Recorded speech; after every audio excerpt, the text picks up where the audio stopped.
Hello everyone, कैसे हो सभी। आज एक बहुत बढ़िया कॉन्सेप्ट लेके आपके पास चला आया हूँ बेटा।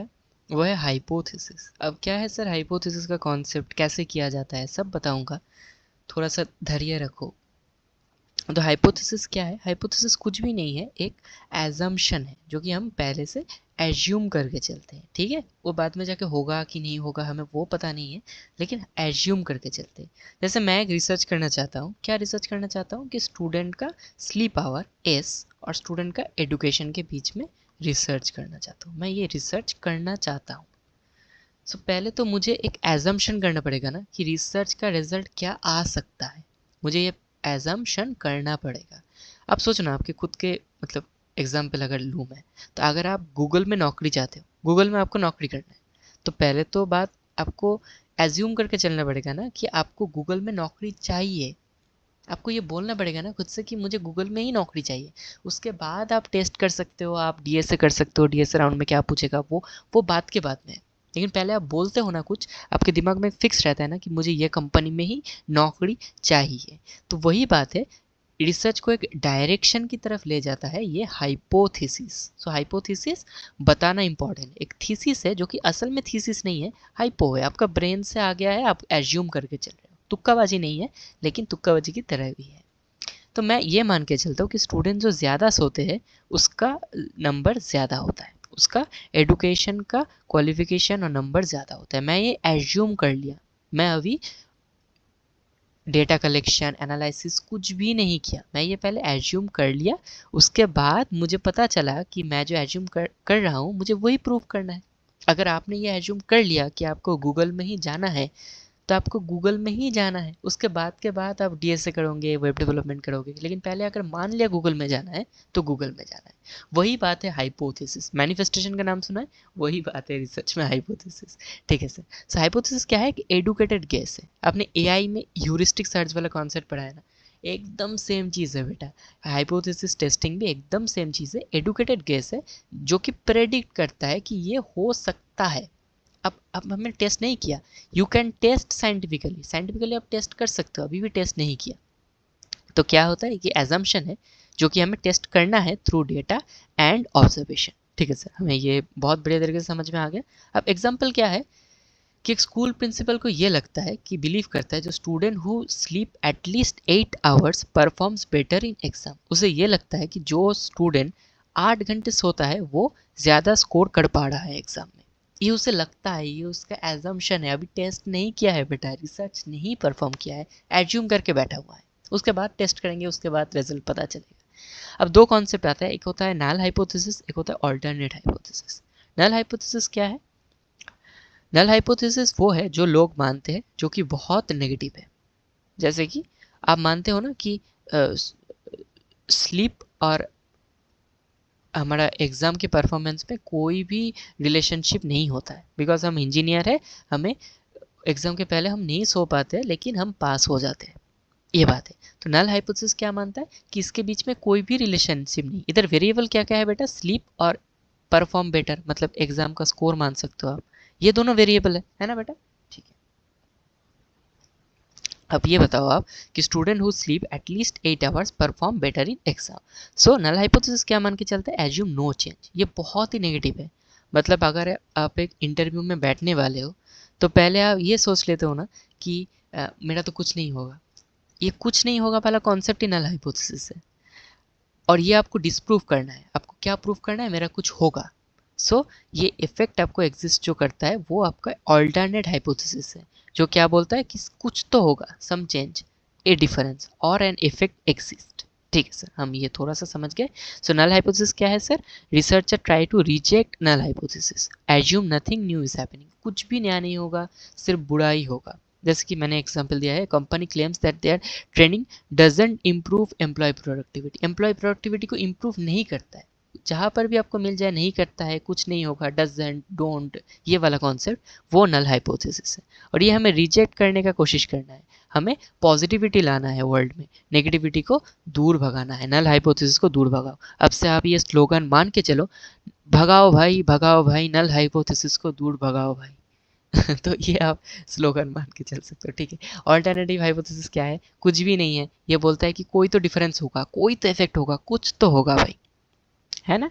कि और क्या हम इसको कब एक्सेप्ट करेंगे? जब हम नल हाइपोथेसिस को रिजेक्ट कर पाएंगे, तब हम इसको एक्सेप्ट कर पाएंगे, ठीक है। और यही रिसर्चर प्रूव करना चाहता है, पॉजिटिविटी ये बोलता है कुछ तो होगा, कुछ होगा, कुछ पॉजिटिविटी, ठीक है सर।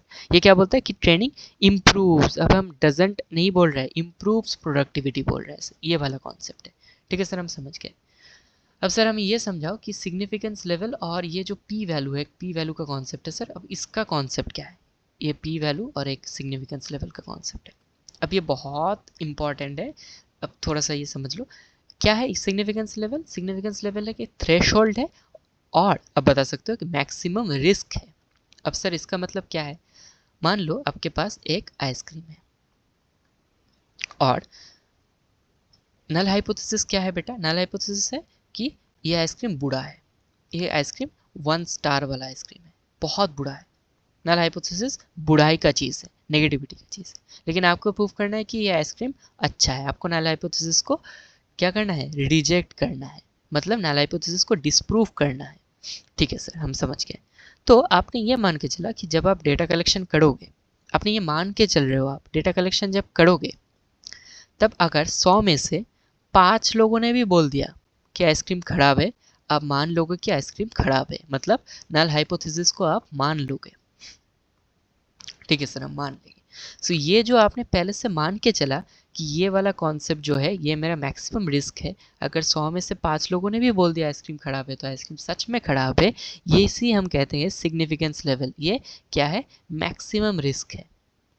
जैसे कि ये 5% हो सकता है, 1% और 10% हो सकता है।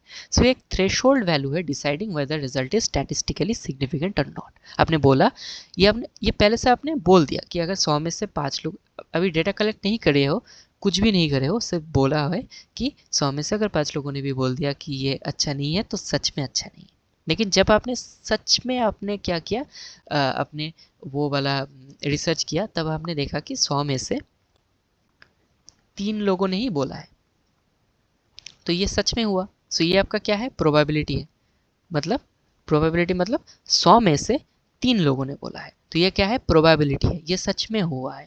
तो आप क्या बोलोगे इसमें? क्या है प्रोबेबिलिटी का वैल्यू? क्या है आप बताओ? 0.03। सो आपने क्या बोला था कि अगर 5 लोग बोलते हैं कि ये आइसक्रीम खराब है, 5 या उससे ज़्यादा लोग बोलते हैं कि खराब है, तब आइसक्रीम खराब होगा। लेकिन अगर तीन इधर 3 लोगों ने बोला है, तो आपका पी जो वैल्यू है वो क्या है? अल्फा से कम है, अल्फा से कम है। अगर ये कंडीशन आए, तो आप क्या बोलोगे? क्या मैं नल हाइपोथेसिस सच नहीं है, मैं रिजेक्ट कर सकता हूँ नल हाइपोथेसिस को, है ना।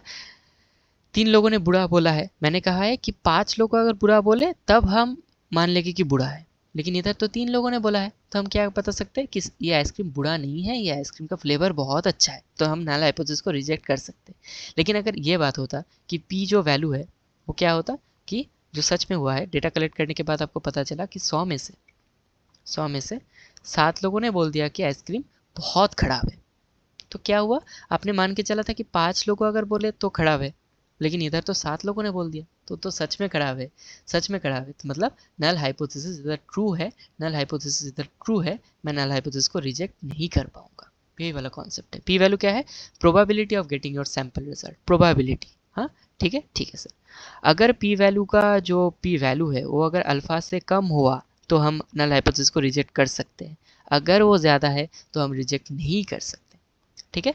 इधर मैं आइसक्रीम का टेस्ट एनालॉजी दिया हुआ हूँ, अब थोड़ा सा पढ़ लेना, ये मैंने खुद से प्रिपेयर किया है, तो बहुत बढ़िया मुझे लगा है, तो इसलिए आप थोड़ा सा पढ़ लेना। अब ये थोड़ा सा समरी टेबल है, ये क्या बोलता है कि हाइपोथेसिस का फॉर्मुलेट करने का स्टेप्स क्या है, ये एग्जाम में आता है, और ये इंपॉर्टेंट भी है, थोड़ा सा पढ़ के चले जाना बेटा। तो पहली जो भी स्टेप्स है ना, मतलब रिसर्च मेथोडोलॉजी का स्टेप्स, रिसर्च प्रोसीड्यूर का स्टेप्स, सब में पहला स्टेप है आइडेंटिफिकेशन ऑफ प्रॉब्लम। मतलब प्रॉब्लम को आइडेंटिफाई करना बहुत इंपॉर्टेंट है बेटा, मैंने पहले से ही बोला है, प्रॉब्लम आइडेंटिफिकेशन हाइपोथेसिस टेस्टिंग के लिए, सैम्पलिंग के लिए, रिसर्च डिज़ाइन के लिए बहुत इंपॉर्टेंट होता है। तो पहले आइडेंटिफाई कर लो कि मेरा प्रॉब्लम क्या है। आप हाइपोथेसिस तुक्के में दोगे क्या? पहले तो प्रॉब्लम को देखो, प्रॉब्लम क्या है भाई, उसके बाद हाइपोथेसिस दूंगा ना, ये वाला है, ठीक है। उसके बाद क्या करना है? रिसर्च करना है, थोड़ा सा लिटरेचर रिव्यू कर लो, कि क्या क्या होता है हाइपोथेसिस, मतलब ऐसे ही तुक्के में मत दो, थोड़ा सा लिटरेचर का रिव्यू कर लो, वेबसाइट देख लो, गूगल जीएफजी को देख लो, कुछ भी देख लो, उसके बाद आप एक हाइपोथेसिस देना कि ये हो सकता है, ठीक है। उसके बाद आइडेंटिफिकेशन ऑफ वेरिएबल्स, ये मोस्ट इंपॉर्टेंट है। इधर दो वेरिएबल होता है, एक इंडिपेंडेंट और एक है डिपेंडेंट। डिपेंडेंट वेरिएबल वो है जो इंडिपेंडेंट वेरिएबल में डिपेंड करता है, जैसे कि स्लीप आवर और एग्जाम स्कोर। हमने बोला है कि स्लीप जो ज़्यादा सोते हैं वो अच्छा एग्जाम स्कोर कर पाएंगे। जैसे आपने फंक्शनल डिपेंडेंसी पढ़ा है ना बेटा, एकदम वो वाला कॉन्सेप्ट है। तो क्या है, जो जो ज़्यादा सोएंगे वो एग्ज़ाम में ज़्यादा स्कोर कर पाएंगे। मतलब एग्ज़ाम स्कोर किस में डिपेंड है, स्लीप आवर्स में डिपेंड है। और एक बात वो है, ये जो इंडिपेंडेंट वेरिएबल या आईवी है, ये आपके कंट्रोल में रहता है। ये आप बोल सकते हो स्टूडेंट को कि बेटा ज़्यादा सो, ज़्यादा सो। लेकिन अगर आप बोल रहे हो कोई भी स्टूडेंट को कि ज़्यादा मार्क्स स्कोर करो, तब आपको बोलना पड़ेगा कि किससे आपका ज़्यादा मार्क्स स्कोर होगा, है ना। आपको बोलना पड़ेगा कि बेटा ज़्यादा सो, मतलब डिपेंडेंट वेरिएबल आपके कंट्रोल में नहीं है। जब कभी भी आप डिपेंडेंट वेरिएबल को मेंशन करोगे, वो इंडिपेंडेंट वेरिएबल में डिपेंडेंट होगा, वो आपके कंट्रोल में नहीं है ना। लेकिन आप स्टूडेंट को ऐसा बोल सकते हो कि ज़्यादा सो, लेकिन आपको अगर बोलना है कि ज़्यादा मार्क्स स्कोर करो, तब आपको बोलना ही पड़ेगा, अगर ज़्यादा मार्क्स स्कोर करना है तो ज़्यादा सोना पड़ेगा, वही बात है। उसके बाद हाइपोथेसिस को सच में स्टेट करो, एक नल हाइपोथेसिस हो सकता है, एक ऑल्टरनेट हाइपोथेसिस हो सकता है। उसके बाद सच में टेस्ट करो, देखो कि क्या सच में आता है। तो उसके बाद ये जो रिसर्च टेस्टिंग का स्टेप है, ये थोड़ा सा आप देख लेना, ये कुछ भी नहीं है। पहले तो फॉर्मूलेट आप कर चुके हो नल हाइपोथेसिस और वो वाला हाइपोथेसिस को। उसके बाद सिग्निफिकेंस लेवल देखो, पी वैल्यू देखो, स्टैटिस्टिक्स को टेस्ट करो, और उसके बाद डिसीजन करो कि मेरे को रिजेक्ट करना है या फेल करना है हाइपोथेसिस को, ठीक है। वो वाला कॉन्सेप्ट है। अगर ये एग्जाम में आए तो थोड़ा सा एग्जाम्पल के साथ लिखना। मैंने जो एग्जाम्पल दिया है स्लीप आवर और एजुकेशन का, उसका एग्जाम्पल देख लेना। उसके बाद एग्जाम जो रिजल्ट आया उसको आप क्या करो, वो आपको रिपोर्ट करो, इंटरप्रेट करो, ये सब बात है, ठीक है सर। सर समझ में आ गया, ये थोड़ा सा आप पढ़ लेना, ठीक है सर। अब टाइप 1 और टाइप 2 एरर क्या है, कुछ भी नहीं है। अगर आप मान लो कि जो आपका नल हाइपोथेसिस है वो सही में है, वो ट्रू है, नल हाइपोथेसिस सही में है, ट्रू है, और एक है फॉल्स। जब नल हाइपोथेसिस ट्रू है तब आपको रिजेक्ट नहीं करना चाहिए था नल हाइपोथेसिस को, क्योंकि नल हाइपोथेसिस ही ट्रू है।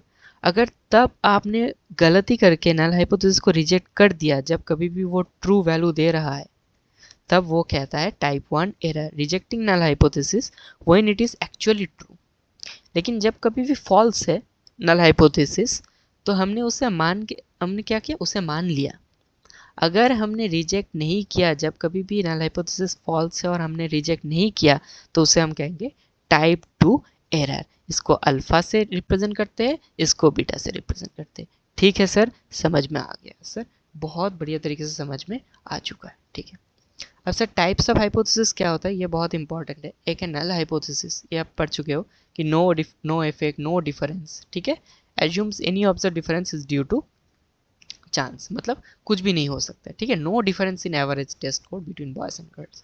ऑल्टरनेट हाइपोथेसिस इसका ठीक उल्टा है, ये पॉजिटिव है, ये मान के चलता है कि कोई ना कोई इफेक्ट होगा, कोई ना कोई तो डिफरेंस होगा, ठीक है सर। अब डायरेक्शनल हाइपोथेसिस क्या है, डायरेक्शनल हाइपोथेसिस एक ऐसा हाइपोथेसिस जो कि आप मानते हो कि आपको वो हाइपोथेसिस पढ़ के ना बेटा, आपको ये पता चल रहा है कि कौन सा चीज़ के ऊपर रिसर्च होने वाला है, ये आपको पता चलेगा, ये एक डायरेक्शन दे देता है। मतलब जैसे कि ये हाइपोथेसिस किसी ने स्टेट किया है कि student who study with music will score higher than who study in silence. तो आप क्या बोलोगे, अब इधर से आपको पता चल रहा है ना कि स्टूडेंट हु स्कोर हायर, मतलब इधर किस में रिसर्च चल रहा है, स्टूडेंट के एग्ज़ाम के स्कोर के ऊपर रिसर्च चल रहा है। और आप बोलोगे कि ठीक है, स्कोर ज़्यादा कर रहा है जो कि साइलेंस में स्टडी करता है, मतलब जो म्यूज़िक सुनने में स्टडी कर रहा है, वो जो भी मतलब शांत रह के स्टडी कर रहा है उससे ज़्यादा ही स्कोर कर पा रहा है। तो ये बात है। अब नॉन डायरेक्शनल हाइपोथेसिस क्या है, इसका कोई डायरेक्शन नहीं है, कोई भी डायरेक्शन नहीं है। मतलब यह बता रहा है कि there is a difference in test score between students who study with music and study who in silence. मतलब जो कि म्यूजिक में स्टडी करता है और जो साइलेंस में स्टडी करता है, उसका टेस्ट स्कोर में कोई तो डिफरेंस है, देयर इज़ अ डिफरेंस, कोई ना कोई तो डिफरेंस है। अब ये नहीं बता रहे हो कि वो मार्क्स ज़्यादा है कि कम है, तो इसका कोई स्पेसिफिक डायरेक्शन नहीं है ना। ये है नॉन डायरेक्शनल या to tailed hypothesis. Sir simple hypothesis क्या है, अगर एक इंडिपेंडेंट वेरिएबल और एक डिपेंडेंट वेरिएबल। मतलब इधर क्या है, increased exercise improves heart rate. तो हार्ट रेट ये क्या है, डिपेंडेंट वेरिएबल है। क्यों डिपेंडेंट वेरिएबल है, बिकॉज ये एक्सरसाइज के ऊपर डिपेंड कर रहा है। अगर आप एक्सरसाइज ज़्यादा करोगे तो आपका हार्ट रेट इम्प्रूव होगा। तो इधर डिपेंडेंट वेरिएबल क्या है, हार्ट रेट। एक ही डिपेंडेंट वेरिएबल है और एक्सरसाइज से इंडिपेंडेंट वेरिएबल जो कि आपके कंट्रोल में है, तो एक्सरसाइज भी एक ही है, तो ये है इंडिपेंडेंट वेरिएबल। ठीक है सर। उसके बाद सर कम्प्लेक्स हाइपोथेसिस के बारे में पढ़ना बहुत इंपॉर्टेंट है। इधर क्या होगा, दो डिपेंडेंट वेरिएबल, दो इंडिपेंडेंट वेरिएबल हो सकता है। इधर क्या है, जैसे कि हार्ट रेट है और क्या है, ब्लड प्रेशर है। समझ पा रहे हो, ये हार्ट रेट और ब्लड प्रेशर क्या है, डिपेंडेंट वेरिएबल है। किस में डिपेंडेंट है, एक्सरसाइज और डाइट में। मतलब हार्ट रेट, एक्सरसाइज और डाइट दोनों वेरिएबल में डिपेंडेंट है, दोनों इंडिपेंडेंट वेरिएबल है। टू और मोर इंडिपेंडेंट वेरिएबल जिधर चलाया वही है कॉम्प्लेक्स हाइपोथेसिस। समझ में आ गया सर। स्टैटिस्टिकल हाइपोथेसिस क्या है, वो नल ऑल्टरनेट हाइपोथेसिस वाला ही कॉन्सेप्ट है जो कि टेस्ट किया जा सकता है statistically. T test, p test, ANOVA से टेस्ट किया जा सकता है। ठीक है सर। अब सर टी टेस्ट क्या है, ये हमें पढ़ना पड़ेगा। कुछ भी नहीं है, मान लो दो ग्रुप में अंदर आपको टेस्ट करना है कि दो ग्रुप में क्या क्या डिफरेंस है, उसे ही हम कहेंगे टी टेस्ट। अगर एक ग्रुप में 40 एवरेज 40 स्कोर है इसका 100 में से, और एक ग्रुप का 30 स्कोर है एवरेज 100 में से, तो हम क्या बोलेंगे कि जो 40 स्कोर कर रहे हैं वो ज़्यादा स्कोर कर पा रहे हैं, मतलब ये ग्रुप अच्छा पढ़ाई में अच्छा है। ठीक है सर। ठीक है सर। मतलब the t test use to compare the averages of two groups to see if they are significant different. मतलब दो ग्रुप में ये क्या करता है, टेस्ट करता है। ठीक है सर। अब मैं आपको दो काम दे रहा हूँ, अब थोड़ा सा ये शॉर्ट नोट पढ़ के चले जाना। एक है जेट टेस्ट और एक है एनोवा। ये थोड़ा सा आपको शॉर्ट नोट पढ़ना है बेटा, एकदम बहुत आसान है। शॉर्ट नोट पढ़ के एग्ज़ाम देने चले जाना है। ठीक है। अगर इधर किधर भी आपको कोई प्रॉब्लम हुआ, कोई चीज़ अच्छे से आप नहीं समझ पाए, तो आप मुझको बता सकते हो, कमेंट कर सकते हो। और ठीक है बेटा, इतना ही रहने देते। ठीक है। Thanks for giving us your time. Thank you.